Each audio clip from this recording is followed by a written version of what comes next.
Happy New Year, Happy New Year, Happy New Year. I'm so excited to be here, guys. I'm so excited to be here with you. I'm so excited to be here with me. I'm just excited to be able to experience another 1 year. These last 9 years have been crazy, y'all. They have been crazy for me. Do you hear me? The last 9 years have been crazy, okay? I have been trying to rebuild my life, trying to figure my life out, trying to be spiritual, trying to go through certain things. And this year is the year where it all kind of starts to make sense and all of the old timelines could kind of dissolve in order for you to create a new 9-year trajectory of your life. So I really want to come on here and talk to you guys about what to expect, right? What could we expect out of a 9-year? What could we expect out of this type of vibration and this type of energy? It is a pivotal year, okay? So numerologically, it is the year of 1. Technically, it's the year of 10, but it is the year of 1. This is new beginnings. This is fresh beginnings. The last 9 years don't really matter anymore. This is something that you could take audit to. What happened in the last 9 years of your life? Who did you become after 2017 to 2025? What is it that you would change? What is it that you would augment? What is it that you would do different? Because we are now in a brand new 9-year cycle. And so the habits, the consistency, the dedication that you have in your life starting in 2026 is going to last you for the next 9 years. We have to be diligent with ourselves. We have to be diligent with the things that we do, with the people that we are becoming, with the person that we are birthing. One of the concepts that I have been really dabbling in as of like later in 2025 was gameplay. And it talks about mastering your reality, becoming the game master. So I've been thinking about this, right? And the way that I could bring it to you is I want you to think about the game Street Fighter. And you know how in Street Fighter, you used to pick your fighter. And so you would be picking your fighter over here, your opponent would be picking their fighter over here. And based off of who they locked into, you'd be like, okay, I know that this is my player, right? I know that this is the person that I need to be in order to not only beat my opponent, but beat the game. What if we took that same concept in spirituality? We know that this is a hologram, it's a virtual reality, it is a projected consciousness, if you will. And so I am going to be teaching you from a place of becoming the game master, realizing that everything is aligned, everything could be manifested, everything could be quantumly accumulated if you know how to master the game. There are certain things that we do, and there are certain things that we do not do in order to master our reality. And this is exactly what this page is going to be. So I want you guys to sit down. I want you guys to settle in. I want you guys to have I'm having a blast, okay? One of the things that I started to do at 12 o'clock was set boundaries.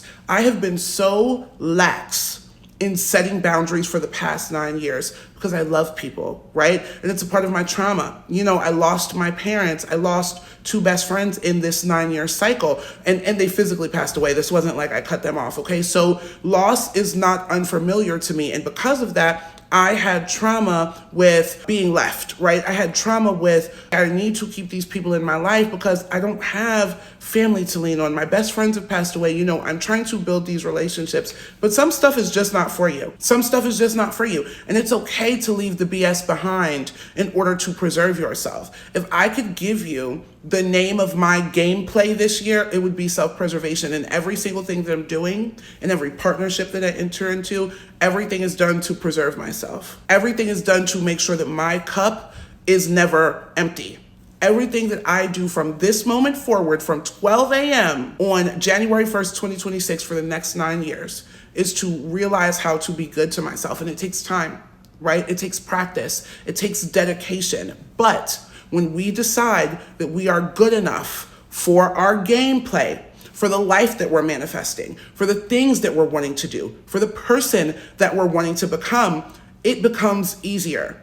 Preserving yourself, saving yourself, freeing yourself, liberating yourself, it becomes easier when you know that you're the prize. I'm the prize in my reality. There should be nobody that comes before me. I don't have a husband and I don't have kids. I literally don't have to put anybody before myself, but I have at the expense of myself. I've given out money. I've given out services. I've given out time. I've given out emotion. I've given out patience. I've given out trust, all to the detriment of myself.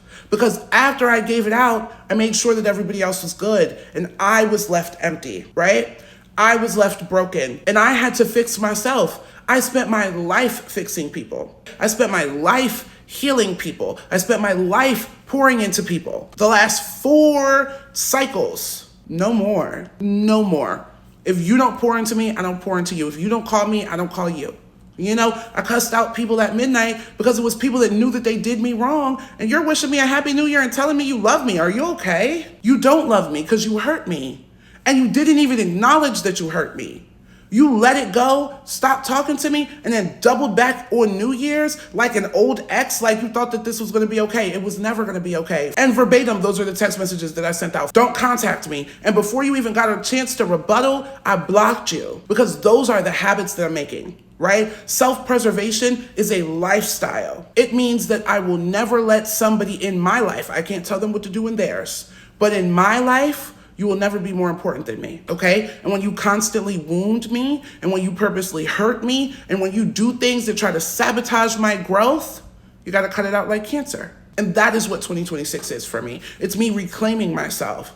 I've done the shadow work. I've done the heavy lifting. Now is the application for the next 9 years. Because I let ties keep me stagnant. You being my friend, you being my partner, you being my family member, I let all of that keep me stagnant, right? I let all of that tell me, oh, you're supposed to do these things because these people are in your life. Absolutely not.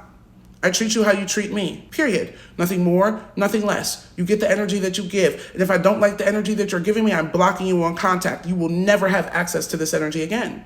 And that is self-preservation for me. It's learning how to re-love myself after being hurt by people, after being damaged by people, after being broken, after being manipulated, after being gaslighted, right?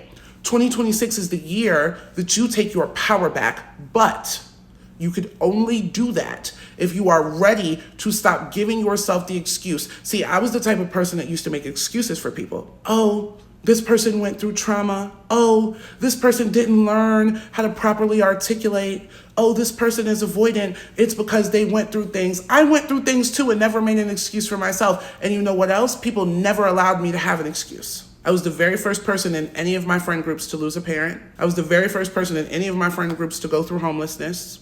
I was the very first person to have a lump sum of money and lose it, spending it on everybody else. Nobody asked me, was I okay? Nobody asked me if I need help. The same courtesies that I was giving to other people, I never got back from anyone that I called my friend, my partner, whatever. And a lot of that was on me, right? Because having people around me was validation that I was a good person. It was a validation that the things that I was going through was valid, right? Oh, I healed my trauma. Look at all of my friends that are around me. Or I healed my trauma. Look at my partner. I've been with them for 7 years. But you have to heal yourself. So in 2026, we are not giving ourselves the ability to have excuses. Be the person that you said that you were going to be at 12 o'clock. For the whole 365 days, I'm scared as shit of making content. And you know what? I'm doing it anyway. I'm doing it anyway. Why? Because it is up to me to preserve myself. Fear does not get to control me in 2026. Disloyalty does not get to control me in 2026. My trauma does not get to control me in 2026. And I had to decide to be better. So in this year, I want you to choose yourself consistently, frequently. Feel in your gut what that feels like. Feel in your gut how you could relate to yourself and start to be the best version. I love you, I am you, and welcome officially to the House of Sirens. We'll be on here daily for our 10-minute recaps. I love you, I love you, I love you some more, and make sure to subscribe. What are you doing?